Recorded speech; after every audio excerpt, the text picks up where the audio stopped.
was just a poor boy in Johor Bahru, Malaysia, about 10 years ago, living on the border of Singapore. And it dawned on me one day that perhaps there could be great clients in Singapore that needs for things like medical writing and overnight conference reports. And we could have these great people from Malaysia come in and do these things, and everybody could be happy and live happily ever after. And for about 5 years, that worked all right, doing pretty decently. But, things were just kind of humming along, as we say in Singapore, also can, but just so-so. So then something happened. Something happened that radically changed our view of things. In 2014, we had this great chance to be Google Glass explorers. And we partnered with Bayer to do Google Glass projects in Switzerland and in London at the ESCRS meeting. And while that project was a phenomenal success to describe the future of interactive vision clinically, what it really did for me was I got to leave that project with 4 sets of Google Glass, and that was amazing. And once I put that Google Glass on, my life changed forever. Walking around ophthalmology conferences from then on with Google Glass on, without an MD or a PhD, I became what the industry refers to as a KOL, or key opinion leader. And that was great because I would, give people views on Google Glass, explain, how it could be used clinically in vision. Yeah, it was all good. But the thing is, as you know, Google Glass had its day in the sun and it kind of phased out after that. So what to do? Well, I started bringing double robots around the planet to do interactive things with that, gesture control devices. I mean, the tech was great, but it felt a little, I don't know, something wasn't quite right. So one fine day, I decided to change a little bit more.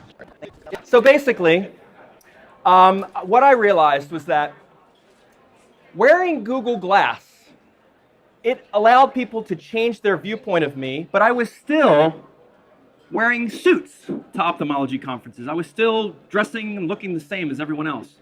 And I realized that my mind had changed. People needed to start viewing what we were doing radically differently.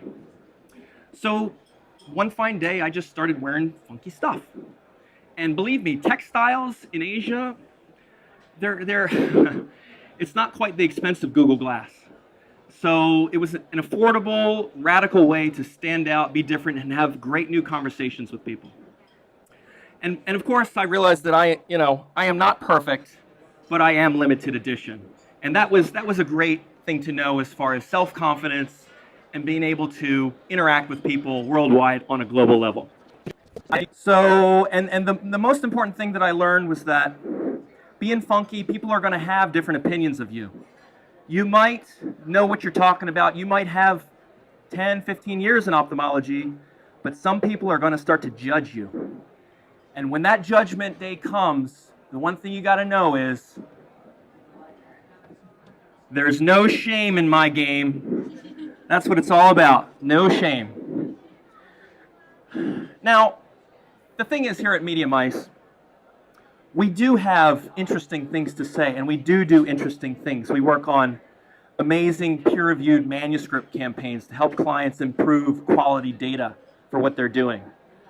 We do these amazing interactive projects, like one we worked on in Bali, of all places, to do an augmented reality demonstration of a phacoemulsification device, of all things.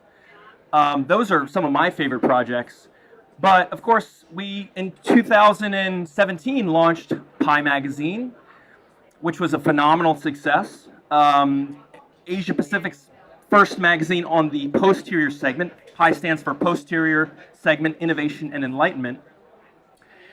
But instead of just making it this great niche posterior segment magazine, we of course decided to funk it up. And that made all the difference in the world. That gave us wings to go worldwide, to talk to people, to share with them what we're doing.